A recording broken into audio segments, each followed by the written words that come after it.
Okay, Salãmun Alaykum, everyone. So, sorry for the delay. So, God willing, today we will be starting from Surah 71. So, I'll seek refuge in God from Satan the rejected. Bismillahirrahmanirrahim. Uh, Surah 71, Noah.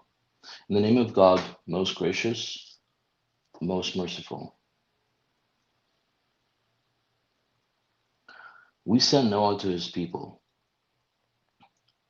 You shall warn your people before a painful retribution afflicts them.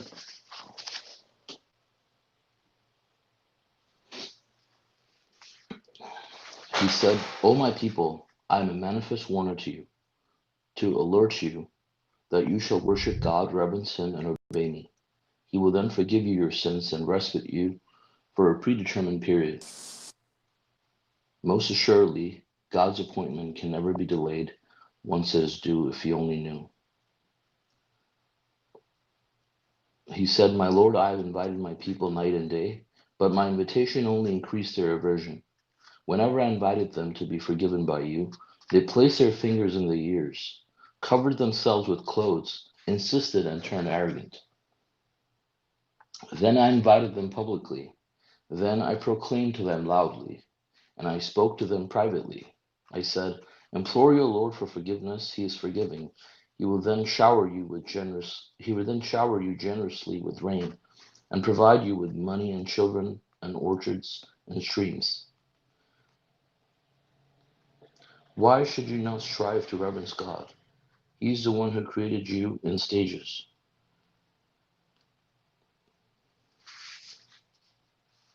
Do you not realize that God created seven universes in layers? He designed the moon therein to be a light and placed the sun to be a lamp. And God germinated you from the earth like plants. He then returns you into it, and He will surely bring you out. God made the earth habitable for you, that you may build roads therein. Noah said, My Lord, they disobeyed me and followed those who were even more corrupted when blessed with money and children. They schemed terrible schemes. They said, Do not abandon your gods. Do not abandon Wad, Suwa, Yahud, Ya'uk, and Nasr. They misled many, therefore let the wicked plunge deeper into loss. Because of their sins, they were drowned and assigned to the hellfire. They found no helpers to protect them from God. Noah also said, My Lord, do not leave a single disbeliever on earth. For if you let them, they will only mislead your servants and give birth to nothing but wicked disbelievers. My Lord, forgive me and my parents and anyone who enters my home as a believer, and all the believing men and women, but do not give the disbelievers anything but annihilation. So this chapter is titled Noah, and as you can see, the entire account in this story is mostly about Noah. But of course, there is so many lessons for us in this to learn from. As you can see that Noah was a messenger of God, and he was inspired by God to warn the people about God's retribution and to alert them to worship God alone and disown their idols, but denounce them. However, the people continue to follow what they inherited from their parents. I mean, obviously, God was merciful enough to send Noah to these people before annihilating them. And however, obviously, he warned them that for those who disbelieve, the annihilation will come and they will not be protected. And we can see that Noah lived a long time with his people. He invited his people I mean, he lived for 950 years. Um, so he invited these people for all this time, and people became more and more averse to the message rather than being accepting of the message. Like, you give somebody the truth and they don't want to accept it, and then they're just going closer and closer to destruction. And so you really try to help them out. And instead, it only increases their aversion, and they become more and more repulsed by the message. I mean, this is what it does to wicked people. The reminders benefit the believers, but to wicked people, I mean, obviously it just increases their arrogance. And we can definitely see that happening here, and how these people actually turned blind and deaf, like, and I like how it says, whenever I invited them to be forgiven by you, they placed their fingers in their ears, covered themselves with clothes, like they would literally hide from Noah so that Noah doesn't see them and give him the message. And when he would talk, I mean, they would block their ears so they don't have to listen to his message. I mean, this is how averse they were. And I mean, he invited them publicly, privately, and he spoke to them, privately, spoke to them loudly, um, and he told them to believe. If they believed, God would shower them generously. They would have blessings in this world and hereafter, obviously. Uh, and they didn't listen to him, and they continued to divert their own people. God says, he said, my Lord, they disobeyed me and followed those who were even more corrupted when blessed with money and children. So when the wicked people, they get blessed with more money and more children, they have more resources, they're more corrupt. So you can see the most corrupt people on earth are, you know, people who are rich and wealthy. I mean, they're more corrupt. They use their resources that God has given them to become more evil on earth, and we find that extremely common, I suppose. Um, God says they scheme. He says they scheme terrible schemes, and they said to their people, right? Do not abandon your gods. Do not abandon Wat, Sawat, Yahut, Yahuk, and Nasser. So these are the idols that these people worshipped at the time of Noah, instead of worshiping God alone. And it's like it says, they misled many, therefore let the wicked plunge deeper into loss. Um, so, I mean, one thing we see from this, is that, um, I mean, when a person who's completely sane and logical and, inviting you to the truth and trying to help you out, I mean, they're looking their vision at that time as being controlled by God. And so since these people are not destined to be guided and not to see the guidance, they see this person as crazy. They see this person as a lunatic, and they run away from him. And I mean, they think he's obsessed, you know, with the message, right? And if that rings a bell, and they totally ignore it because of that. But we can see that, what are the consequences of ignoring a message from God? What are the consequences of disregarding God's revelations, and the consequences of idol worship? Obviously, these are all lessons for us. Obviously, Noah lived a long time ago, but God made his history a lesson for us to learn from. There's so many things that we can learn from Noah's story.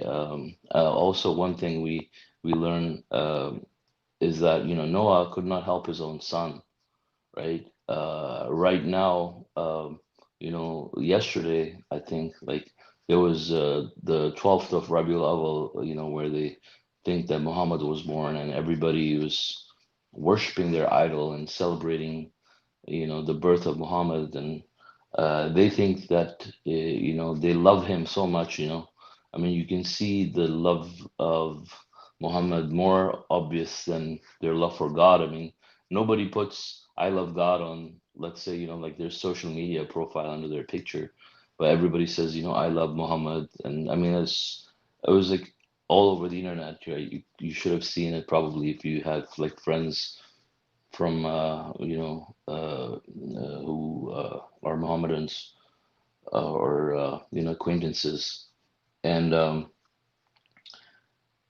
I mean, they don't say that for God, right? But I mean, they worship him, and it's the same story like everywhere. I mean, same thing with the people who worship Jesus. I mean, they call themselves Christians, but I mean, they worship Jesus and love him the same way, and they don't have the same love for God, who created all these creatures.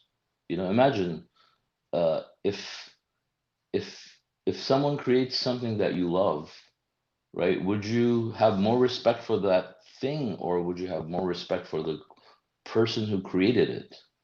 I mean, that's such an easy concept. You think that people should be able to grasp, right? I mean, would you worship Jesus or Muhammad, or would you want to worship the one who created them, right? I mean, what is that logic even?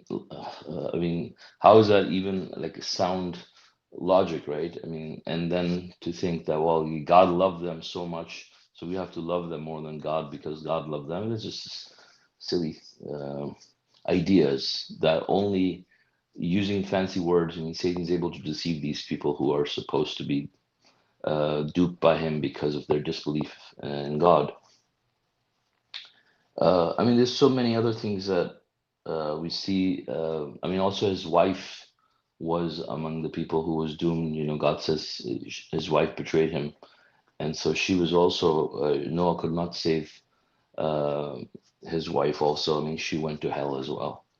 And obviously, that would be a tough thing for a messenger of God, knowing like, obviously you can't guide someone, right? So it also teaches us that the messengers are human beings. They don't have any special powers to save or guide people. They just have the message, to give it to people. And really, I mean, that's the same for anybody who's close to you. I mean, we are powerless beings, and we can present the truth, but at the same time, I mean, we can't take it personally, or we can't have a personal attachment with the truth, in that sense that if somebody doesn't accept, it shouldn't hurt us in any way. I mean, it's obviously everything is in God's control, and if the person's not destined to see the truth, I mean, you can do whatever you want. God says, if their rejection gets to be too much for you, to Muhammad, like even if you dig a tunnel through the earth, I mean, or whatever, I mean, they're not going to believe, right? So I mean, so we were totally powerless in that sense, or and all the messengers were the same. You present the truth, but you can't guide anyone, and like you don't have the power. Obviously, God guides people through His messengers, but only people who God wills to guide. I mean, God is the one who will guide them, right? And but they themselves don't have any power or decision to guide this person or that person. It's God's decision that this person is not going to be able to see. They're not going to be able to see no matter what you do. And also, I mean, we see like there's other statements in the Quran um, that are noteworthy. For example, like God says He created the universe, the seven universes in layers, right? And I mean, previously there's no concept of like multiverse. There's only a concept of universe, like one universe. And now people believe, the scientists have come to realize that there are multiple universes. Then they're exploring this concept further, based on scientific evidence, of course.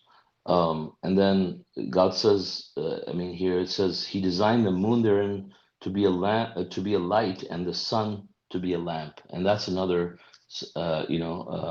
thing that we see. It's completely in harmony with what science and facts dictate, and which is that a lamp basically gives light, right? And so uh, so the light falls down on the moon, and so the moon is the light, whereas the sun is the lamp. So the sun is actually the one that is giving the light.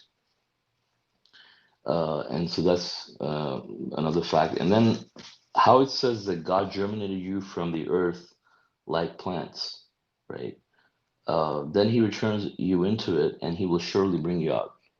And so if we really think about our existence, um, I mean, we're just like the plants, we eat from the earth, and then we, give birth, and then, we die. So the same way, the plants, they eat, from the earth, the nutrients, and from the air, the carbon dioxide and the light from the sun, and that's how they manufacture their food, and they reproduce.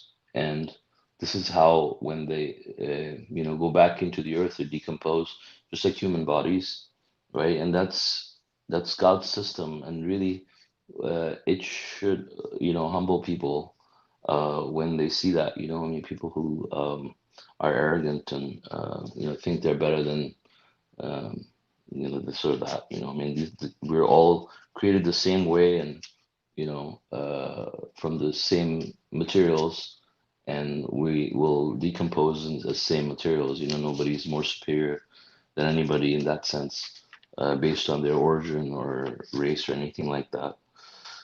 And another thing I see here is that, um,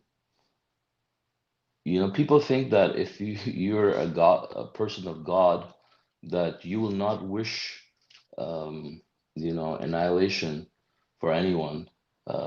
But we see clearly that it's not true. I mean, in this case, you can see, I mean, Noah is saying that, yeah, don't give them anything but annihilation. They'll just do nothing good, and they just give birth to wicked people, and you should annihilate them. And of course, that's in accordance with God's will and God's system, right? Once their time is finished, that God has allotted them, as part of their chance, predetermined time. I mean, that's it, it's over.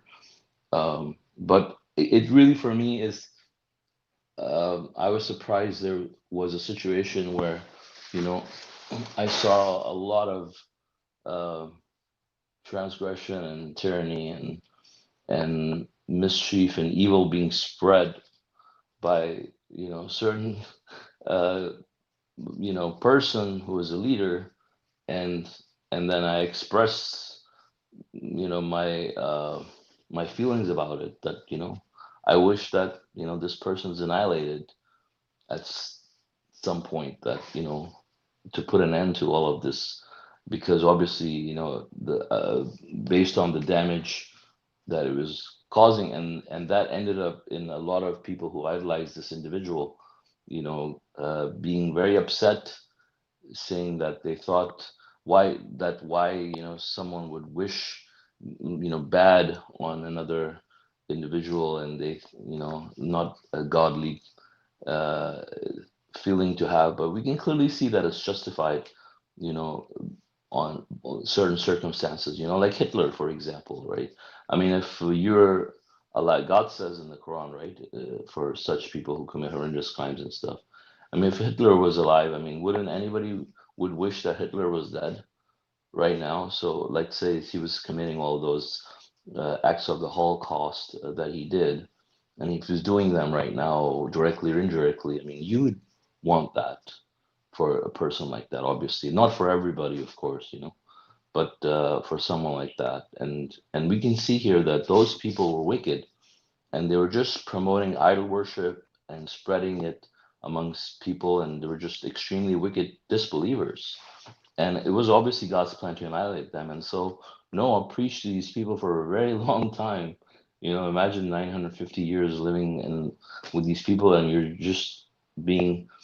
I mean, you will be very. I mean, if I was in his position, of course, too. I mean, I would feel that way, right? I mean, you talk to them over and over, and then they treat you like this, and they don't care of the message. At the end, you realize, yeah, there's nothing good that's going to come out of these people. I mean, you've spent a whole lifetime preaching to them, and they have no regard for the truth or God. So, what good is it for them to be alive if, the whole aspect of the test is over for them as far as God is concerned? So that's why we see. I mean, I find this very significant, and it's something that I think God has really put in place. Noah's actual words, for us to learn from that. There, for me, like it does say that because of their sins, they were drowned and assigned to the hellfire. So these are the consequences of being wicked in this world. I mean, God is the one who annihilates people, right? I mean, it's not what I want or you want. I mean, you could have personal hatred for a person or something, but that shouldn't cause you to have these kind of feelings. But in this case, I mean, these are wicked people. They're causing evil on earth and spreading it to others, and that has like a chain effect on all these people by having more wicked children and them going and spreading. So it's like a chain reaction. So yeah, you'd want to put an end to a cancer like that, right? And this is really what it is. And so so he says, for if you let them, they will only mislead your servants, give birth to nothing but wicked disbelievers. And then he also, but he wasn't obviously a person who's hatred inside. I mean, people think that's what it boils down to, but really he had love and for God and for humanity and for his other believing community. And he said, forgive me and my parents and anyone who enters my home as a believer, and all the believing men and believing women, but do not give the disbelievers anything but annihilation. So this is what I see, and it's obviously, I mean, as I said, there's consequences for the way we live and the choices we make. If we are going to believe in God and we're going to turn righteous, our lives are going to be beautiful, and they'll get better every day. We'll have happiness and contentment in our lives. And if we don't, and we ignore God and we ignore the truth, and we listen to our egos or listen to Satan, obviously, then and our priorities are confused, then we're going to pay for it. And we can certainly see that from the example of Noah and all the other previous messengers in the communities. I mean, what happened to these people. So, God willing, I will read Surah 72, the jinns, Al Jinn, in the name of God, most gracious, most merciful. Uh, Say, I was inspired that a group of jinns listened, then said, we have heard a wonderful Quran. It guides to righteousness, and we have believed in it. We will never set up any idols besides our Lord. Uh, and then the footnote says the messenger here is named mathematically as Rashad Khalifa, to whom God revealed the end of the world, Appendix 25.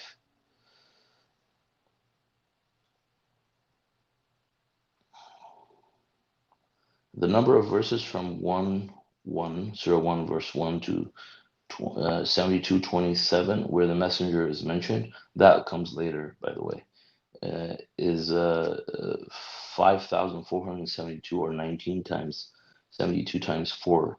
The word Rashada occurs 4 times in Surah 72. The value of Rashada is 504, and 504 plus 28, 20 verses of Surah 72 is 532, or 19 times 28. The value of Rashad Khalifa, 1230 plus 72 plus 28, equals 1330, or 19 times 70. The digits of Surah 72 and its number of verses, 28, add up to 7 plus 2 plus 2 plus 8 equals 19. Also, the crucial expression only to a messenger that he chooses has a value of 1919, or 19 times 101. So, God willing, I'll continue reading. Says, say, I was inspired that a group of jinns listened, then said, we have heard a wonderful Quran. It guides to righteousness, and we have believed in it. We will never set up any idols besides our Lord. The Most High is our only Lord. He never had a mate nor a son. It's the foolish among us who used to utter such nonsense about God. We thought that neither the humans nor the jinns could possibly utter lies about God. Human beings used to seek power through jinn beings, but they only afflicted them with a lot of adversity. They thought, just like you thought, that God would not send another messenger. We touched the heaven and found it filled with formidable guards and projectiles. We used to sit there in order to spy. Anyone who listens is pursued by a powerful projectile. We have no idea if something bad is intended for the inhabitants of earth or if God wills to redeem them. Some of us are righteous and some are less than righteous. We follow various paths. We knew full well that we can never run away from God on earth. We can never run away and escape. When we heard the guidance, we believed therein. Anyone who believes in his Lord will never fear any injustice nor infliction. Among us are the submitters, and among us are the compromisers. As for those who submitted, they are on the right path. As for the compromisers, they will be fuel for Gehenna. If they remain on the right path, we will bless them with abundant water. We will surely test them all. As for him who disregards the message of his Lord, he will direct him to ever increasing retribution.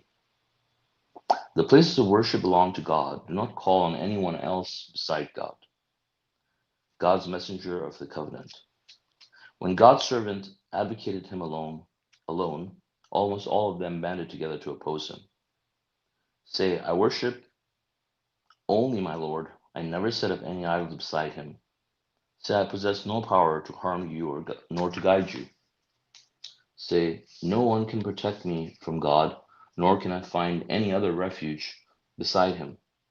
I deliver God's proclamations and messages.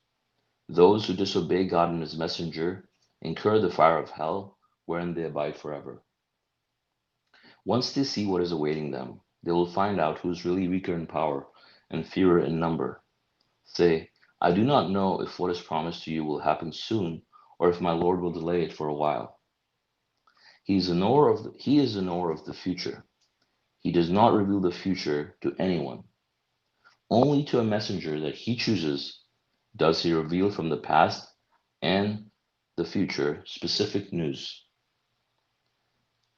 which goes back to the footnote I was reading. This is to ascertain that they have delivered their Lord's messages. He is fully aware of what they have. He has counted the number of all things. SubhanAllah. So this surah is also short, but it's packed with a lot of information.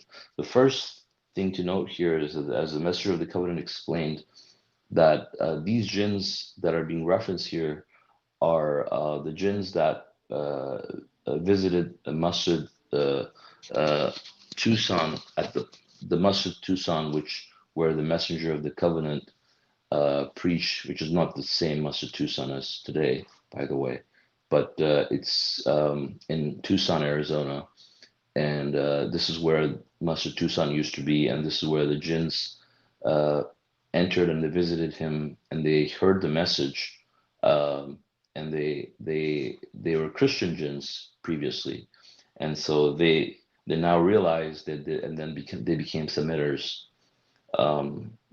So next time you have an encounter with the jinn, don't be afraid. You could be a submitter. Just kidding. Okay, so I mean, these were righteous jinns, who turned righteous and became submitters, and they realized, obviously, just like the humans, they say they have various paths. There's submitters among them, and there's compromisers, of course. And it says, as for the compromisers, they will be fuel for Gehenna. I mean, that is a profound statement because a lot of people will become compromisers, for whatever reason, because of friendship or other reasons, for popularity, things like that. They will decide to compromise, and basically the compromise has to be based on some kind of idol, in their life, and so that's idol worship, right? I mean, you decide to disobey God for something else that's more beloved to you than God, and you prefer that over listening to God's message, so you have an idol that is telling you to do something and you're doing it. we know idol worship is, unforgivable offense.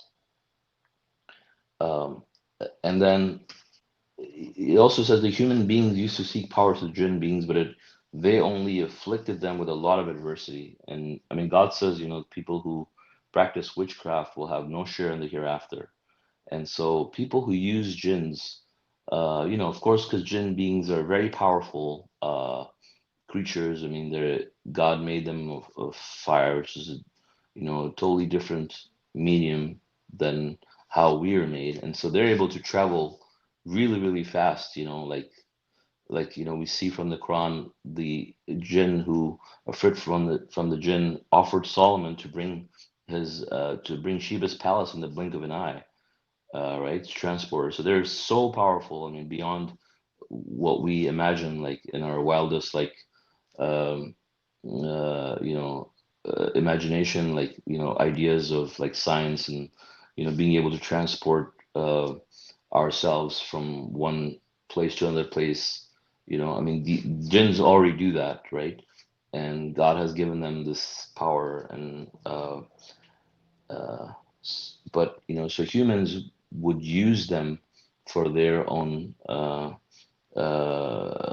purpose, to seek power through them. Obviously, these are not good people that use these jinns. We should only worship God, because these jinns, they end up, worshiping them, idolizing them in some way, and serving them.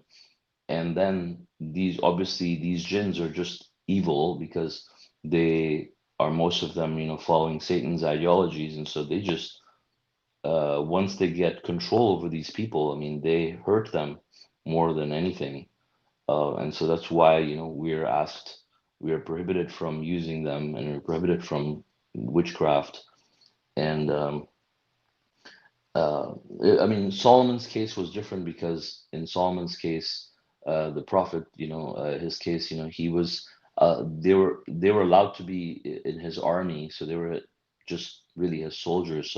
So he could use them to order them to do whatever, bring stuff and all that. But as individuals, like, we're not supposed to, like, try to use witchcraft to use jinns to, like, put spells and things like that. That what people do nowadays with jinns, right? Or to use them to get information about other people, or spy on them, or all kinds of weird things people do these days, satanic things. And obviously, they will hurt them more than anything. Obviously, they have a lot of power um, that God has given them in that sense, but obviously, they. It also says that they don't know the future, um, because it says here, says, "I do not know what is promised to you will happen soon, or if my Lord will delay it for a while." And then also says, um, well, I'm not that one. Sorry. Um, well, that is about the messenger, but uh, it says that no one knows uh, he's an of the future. He does not reveal the future to anyone. Only to a messenger that he chooses does he reveal from the past and the future specific news. Now, the jinns are a little bit different in the sense that they live for a few hundred years after you leave, right? So jinns are part of us. We all are born with a jinn, and then after we die, the jinns end up living for another few hundred years as part of their chance, because they are not born with a natural instinct that we are born with, to worship God alone. So as part of the justice that God has put in place, I mean, He wants these people to live a lot longer, since they're not born with that instinct and they have more tendency to be evil. He allows them more time so they can eventually discover the truth and become righteous. So most of them probably obviously don't. Um, but there are righteous jinns among them who turn righteous, like the ones that we see here, and these will be redeemed back to God.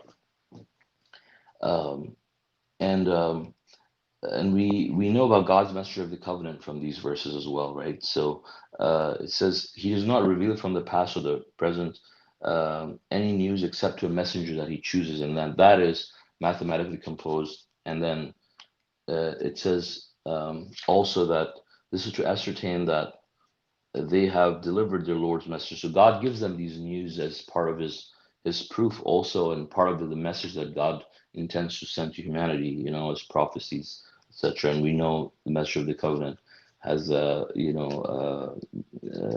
revealed the end of the world, and yes, it's clearly mentioned in the Quran. And God says, He has counted the number of all things, and so it's good that also when you add 7 plus 2 plus 2 plus 8, that also crucial statement is also adds up to be 19. So with this, God willing, I will end my reading, and you guys, if you have any comments or questions, feel free. Thank you.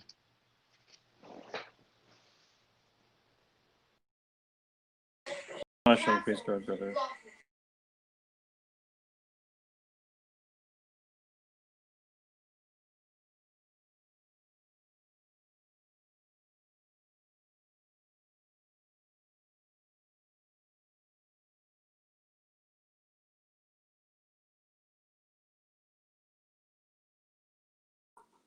Did you have any closing encounter with the jinn since your name is Salãmun? I did actually. Oh, really? Yeah, I You did should have him do before. something, man, for you. Huh? You should have asked him to do something for you.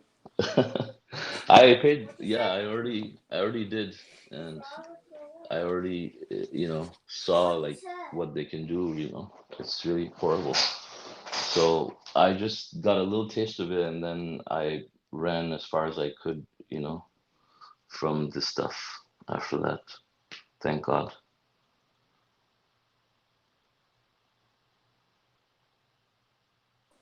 Oh wow, that's amazing. Yeah. I've felt a few times something, there's someone is present or things like that, but not Hmm. actually physical, uh, like seeing someone in front of me. Hmm. Yeah, But I've I've never seen, seen them, but I've felt them. So. yeah, sometimes you have this feeling if someone is present, or there's some weird phenomena, paranoia stuff, Hmm. those, Yeah. what you call those paranormal activities going on, Hmm. Yeah. and there's someone is there. But for righteous, Yeah. there's nothing to be fear Hmm. about.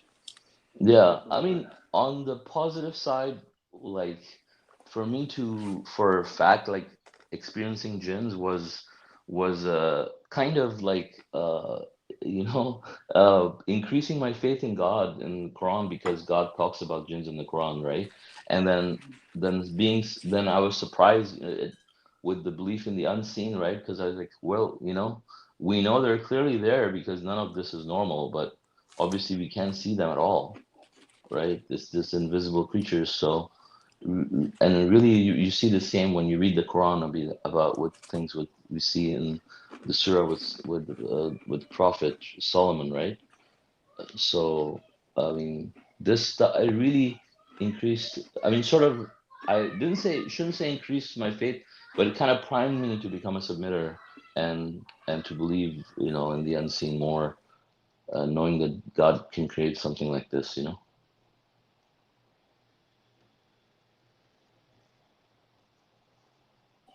Yeah, thanks God, we don't have doubts in these kind of stories. People say, do you Mm, believe ghosts exist, or have you seen undead, or all these things? We know we have a mm, concrete evidence that the jinn do exist, and all the mm. souls they depart once they leave. Yeah, I also remember this one story the Messenger of the Covenant talked about. He said there was this one person in Haiti, Hmm. right, who used to practice witchcraft, and so she put some kind of this spell where she sent a jinn to hurt Dr. Khalifa, and then the angels told the jinn to go back and do it to the person who sent them. And then he said that the lady ended up in the hospital, and he said she almost died. So that's interesting. Wow, yeah, that's amazing. That story. Yeah, yeah. No, that is so true. If anybody want to follow through these people, they go to Hmm. like America Got Talent and other talent shows, and they do Yeah, some, amazing. Isn't it yeah, amazing? yeah, yeah. And they go, they do it. I mean, they have their own, channels on social media and everything. It's crazy, and they And make a lot of money this way now. yeah, but if somebody would follow them, they don't last very long. I mean, if someone can do Yeah. that kind of things, they would become very wealthy. They will have their own show in Las Vegas or very, Hmm. very rich, but they don't last very long because the gin, they are Hmm. using gin, and gin only will help them for Hmm. so long. Hmm. Yeah. Yeah, that's true. True. Yeah.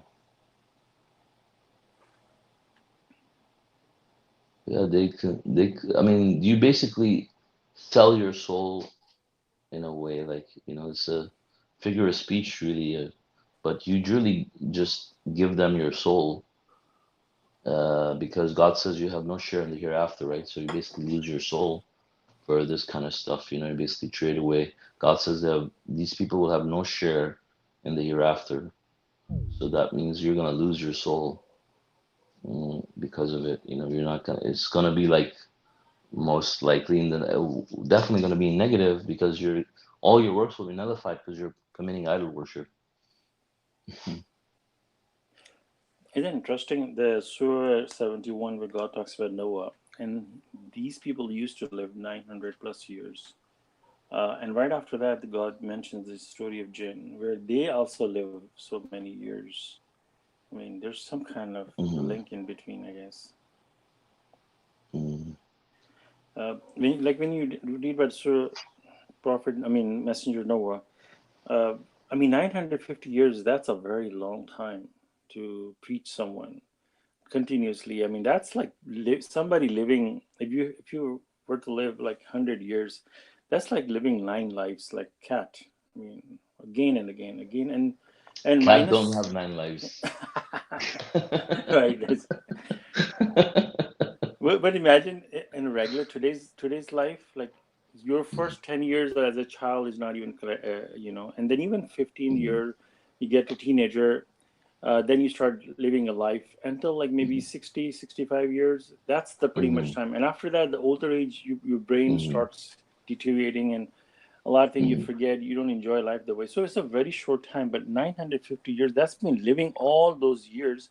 How much is your infancy and minus that? That's like, even if you subtract those years, at least you have good 800 years active life, probably. I mean, mhm. even if you take as Yeah. much you want. What would you do with that much time? I would get bored. Uh, and in those times, there was not much to do. No social media, Yeah. no games, no nothing. Just old style, like farming and living in the wild. Hmm. Just Yeah. imagine that. But the important, one of the important thing to come to mind is God, how God covers all the areas. Here, God is Hmm. talking about time is irrelevant. I mean, you can give somebody so many years. If they're not going to believe, they're not going to believe. Period. Mm. I mean, Yeah, that's a you would good think point. that Yeah. in 950 years, these people would have seen all those things and probably come to realize that Noah is right. And let's go ahead Hmm. and just believe in that matter. But time is Exactly. irrelevant. And we are Yeah. here only for tests. God could have given everybody 900 years, but that's not going to do anything. Hmm. I mean, God Yeah. is not short on time. God can give everybody 900 years. I mean, look at our Earth is created like how many millions years ago when dinosaur roamed the Earth. I mean, Hmm. God could have given everybody 900 years, but that is not the point. Look on the other side, Prophet Muhammad, he lived 23 years preaching the message. How and then on my messenger of the covenant, he started telling like in 80s, right, early 80s, and that he's a Hmm. messenger. Less than Yeah. 10 years. I mean, nobody believed, very few Hmm. people. And then on the other side, you read Surah number 36. God sends three messengers to a community. So Yasin. And they didn't believe. So it doesn't Hmm. matter the number of messengers or number of or what kind of proof. We have Hmm. Jesus with coming on such a strong physical evidence, bringing dead to life, and many other, and then Abraham walking out of the fire. That's a miracle. I mean, anybody Hmm. would see that, would say, like, I am saluting Yeah. to Abraham's God.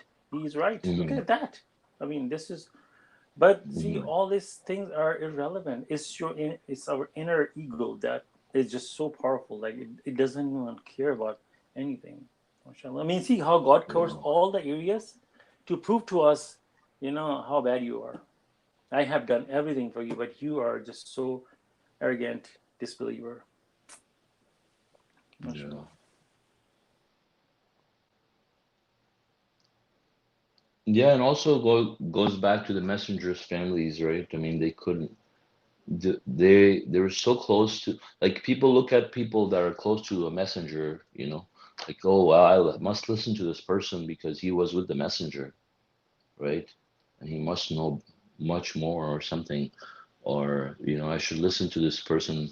They think their people are credible because they were with the messenger, right? But look at all these people that were with the messenger. I mean, you be closer than, like, Noah's son, for example, to Noah, or all the other people, I mean, of course, they live with them, they're closest to them, and but that is irrelevant. Um, being with the messenger or not is not going to make a difference. What matters is the belief in your heart. I mean, if you're a righteous person, God will guide you, whether you saw a messenger or you didn't, that doesn't necessarily make you more pious than others. Yeah, I mean, look at Pakistan. People are going crazy. Every channel you Mm. see, their screen is all green. Oh my God. Like I can't even look at it. yeah. I mean, you just, every channel you see, the front their cover is all green, green, green, Yeah, green, yeah, exactly.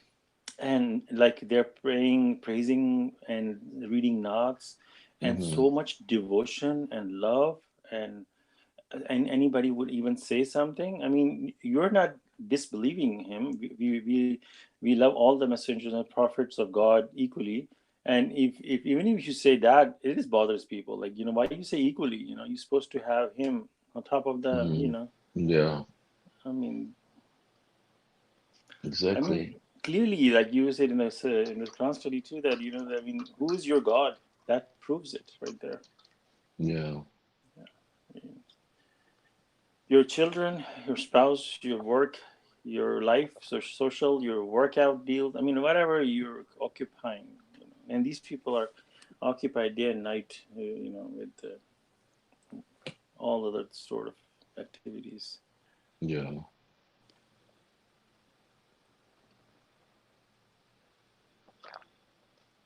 And like, mashallah, how nicely you say that, what is wrong with your logic? God is the one who created you. He brought you into existence. I mean, never mind the body. I mean, your mind and your soul. That sometimes I ponder upon the soul part. That my consciousness, where that came from. I mean, how God created my consciousness, the base of my consciousness. That who I am. Inside. I mean, you can put me in anybody. I mean, I will wake up with that person, this specific person. I mean, how God created that person, and that's so amazing to even understand, to ponder upon. And then God has given me all the things. And why should not I worship God alone? Why should not I listen to him what he says? Why would I do something that would bother him? I mean, God does not get bothered, but why would I do something that would anger him? Maybe in that sense. I mean, how logically speaking here, Noah is telling these people that he's the one who created you. He's the one who did everything for you. And then if you believe in him, he will give you generously in this world. I mean, that is very much linked with the 23 places where Messenger of the Covenant said that happiness now and forever. So if you sincerely believe in God and do what God says, God will generously uh, give you so much. I mean, your heart will be like, like have you seen those lava that burst out of the ground? I mean, your Mm. heart will be like pouring out of happiness, and you will not know where the happiness is coming from. I mean, you'll be just looking, sitting by yourself somewhere in the waiting room, but inside you were like so happy, mashallah. you know. And I mean, I've seen people like they're like with a devotion to God. I mean, no matter what job they're doing, God will put. There's actually studies done that it doesn't matter what job you do, it depends on your internal happiness, and you will enjoy your job, whatever you're doing. I mean, people look for this and that. No, I'm not happy. I'm not happy. But God can make that for you. God will put love into your heart for your job, for your spouse, and your children. I mean, your life will just turn around. But the amazing thing is that I mean, talking to regular Muslims is one thing, but talking to submitters and convincing them that happiness now and forever, and they don't believe in it. And I'm like, you are submitter and you don't believe in this? And then they'll start giving you excuses like, look, Abraham said that when I get sick, he healed Mm-hmm. me. So he's the one of the top submitter. Then if he's getting sick, then then that factor is not true. That happiness now and forever. Mm-hmm. And these are regular submitters talking Their to me. logic is messed up. Yeah. And here I'm trying to explain to them, and they're still not buying it. They want to live in the misery, and Mm-hmm. that's the sad part. That's Yeah, I crazy. mean, God says, it takes a believer to believe this. Yeah, And obviously, these people are. Not there at that point. I mean, they refuse to believe, basically. right. If you don't believe it, you're never gonna experience it for sure. Yeah, and then this person is trying to fight that, this person need insurance. I say, so you believe that something bad will happen to you. I Hmm. mean, I'm not talking about minor flu and you going to the doctor, but it's something you really need insurance for to be Hmm. admitted in the hospital. So you do believe that something major can happen to you. He said, Hmm. yeah, yeah, you need insurance. I said, yeah, then you don't believe that absolute happiness in God's kingdom. Hmm. Hmm. Because if you either you're in God's kingdom or you're not. If you're not in God's kingdom, then everything is useless. You have to be Yeah. in God's kingdom. I mean, you cannot be out of God's kingdom. So if you are putting your trust in insurance, that means you are not trusting God enough that He will protect you from something major. I mean, this whole thing starts falling like the those the dominoes effect. Hmm. One block will just destroy all of them. So, Yeah, I mean, I see that. It's not. I mean, it's one thing to find submission, right? But it's just this, like, it's just a start. I mean, you found submission, yeah. Now you have to practice it. Now, now comes the real test. I mean, for what we agreed on with God, that we're gonna follow. Yeah, we'll, of course, we'll worship you alone. I mean, we thought this will be easy, and that's how these people think. Like, oh yeah, I'm just gonna wing it. You know, no, you have to actually follow it, and it's not easy. You know, if you don't submit. So then, when they in the hereafter they don't make it, then they'll be shocked. But I mean, it's pretty obvious that these people blatantly disregard the truth, and then they just have consequences. And especially with people like that, I mean, when they're clearly disobeying God and they're having insurance, and they're just gonna have more and more problems in their life, right? So they're gonna go further and further away from the truth, and it's gonna become harder for them to even want to believe, versus if they believed and trusted and tried. I mean, God could make their lives better. But since they didn't believe in the first place and started getting insurance and all that stuff, I mean, I've heard cases where, like, people got insurance and then they got cancer and then they died, like in within months. You know, previously they had no issues, and these types of stories are actually pretty scary. I mean, I've known these people personally. There's one guy I knew back in LA, and he seemed very nice, extremely polite and everything, and then just perfect. And then I didn't hear from him, and I moved from there, but found out that he just got health insurance. I mean, life insurance. Was it life insurance? He just got life insurance, and then he got cancer, and then within a couple of months, he just died, like after 40. He was wow. past 40, and so the people were begging him, like, give up your insurance, and I think he didn't. See, it really depends on where you stand. I mean, with all the Hmm. evidence we have now as a submitter, Hmm. burden is Hmm. very high. Hmm. Because you have a Yeah. miracle of 19. You're far different than anybody else. Oh, yeah. Yeah, because God has That's proven. the It's thing like, that, yeah, yeah, sorry, go ahead. yeah. No, I said that's the thing that most people, like, don't. they don't take it seriously. They're like, oh well, yeah, look at all these other disbelievers, and they're all these Mohammedans and these Christians, and I mean we're so much better off. They compare themselves to them, and that what makes them this way. Like uh, and that's kind of like how we got swept with the crowd. Like, we looked at others and we're like, yeah, yeah. I mean, these people are good, and they're saying this, and I mean, maybe we're looking at the jinns too. Like, oh yeah, at least we're not believing like the jinns. So what? Like, can be unsure and stuff. And then we were kind of like, end up being here. But really, I think what we should be looking at as our criterion of comparison should be the Quran. These messengers and prophets are the role models that we should really, try to look at as examples that God has put, and their examples, and learn from them, um, and learn from the verses and how we're supposed to be, rather than looking at society and how people are, and find a happy medium for us that works for us and works for the worldly, things. We should really stick to the Quran and follow it. I mean, that's the only way, I mean, imagine it's like, you just go to a school where of like poor students that are just like really retarded. I mean, I hate to use that word, but let's say, you just go to a school where everybody, is like a dropout, right? And it's like a school. to feel God, mashallah. Hmm. Yeah, yeah. I guess our live streaming ended again. I just restarted it. Um, but I think it was off for like half hour, maybe. Um, Oh, so we were just talking between me and you, huh? yeah. Okay. So yeah, I guess if you have any more comments. No, I just want to say something very quick. That when you're Hmm. talking about the germicide, how God compares us to the plants, it's very much same.